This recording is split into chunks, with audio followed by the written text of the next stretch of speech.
versus what was being done.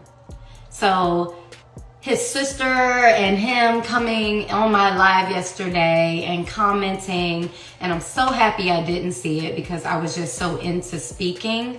I'm so happy I didn't see it because had I probably would have said a lot more, such as their older brother, okay? I'm just gonna put it out there. And y'all might be like, oh my God, did she just say that? Yes, because the same thing happened to my son for 5 years and nobody did. Okay? So when you're dealing with a family who has had in their family, they went to church. Heal my son. Okay? And it was a half brother, so it wasn't the mother's son, it was the father's older son. But finding out about all this stuff, and I've heard it before, but I didn't hear it necessarily in depth when he was crying on my shoulder about things that had happened to him and his sister. I kept it.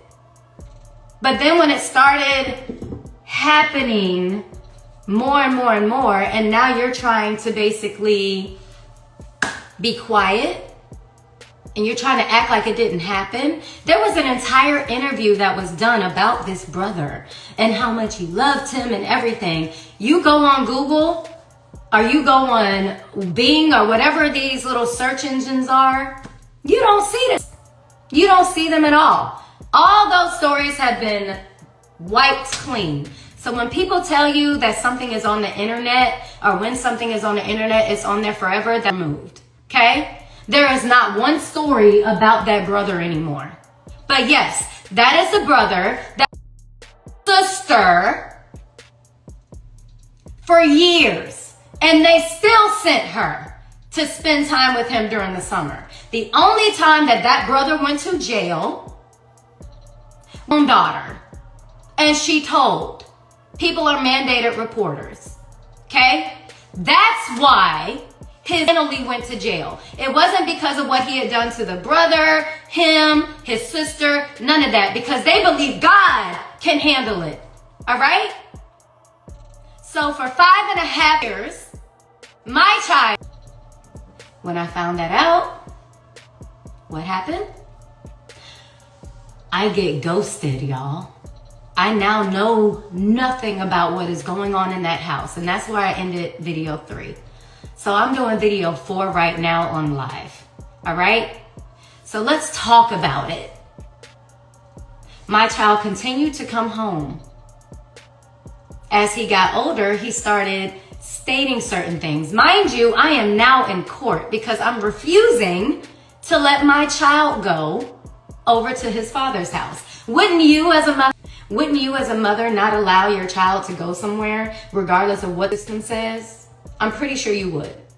But what y'all saw on the internet, what y'all saw in the blogs and on the news, who I thought was real. I always thought the news was real. I'm sure a lot of us did growing up. We thought if it's on Channel 9, Channel 2, WESH, with all, they have to be telling the truth, right? No, they don't. They say, let's move on. We now go to court because I'm denying visitation.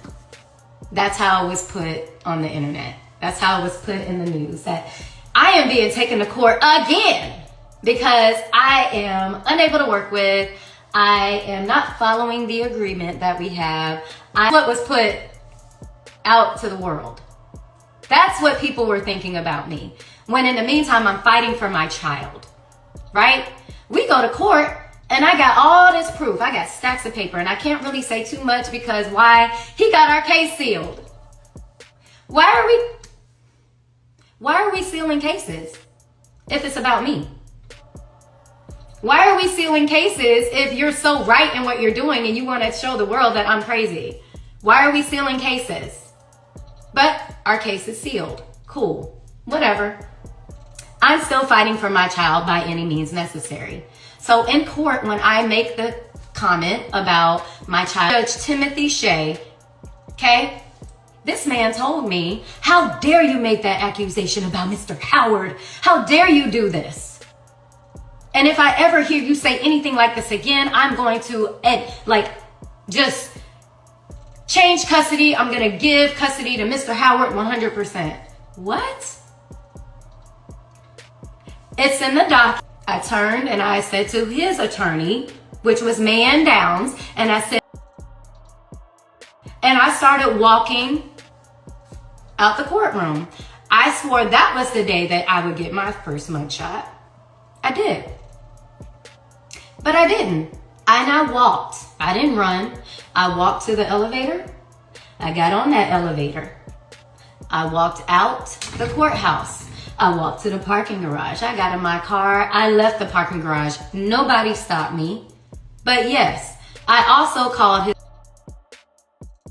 I did. Because at this point, this is about my child. That is heartbroken to listen to her story. And she said, all this. But if you've been watching her on reality TV, she been talking, but not a lot. And there's so many issues on their relationship. But one thing that she didn't talk about, that she did sign an NDA, allegedly. I would say allegedly, and she cannot talk about this because of the NDA she signed up. Is all everything is involved about money. So I think that's one mistake she did. But now she come forward. She said enough is enough, and she fighting for her kids. So that is good for her. She have to do what she have to do. But like I said, she should never sign that NDA. But anyway, guys, leave your comment below. Let me know what you think. Like and share and comment, and let me know, guys. And also don't forget to follow me on social media. And there is another one, okay? Is go ahead and follow me on Clapper. Anyway, guys, I got to go.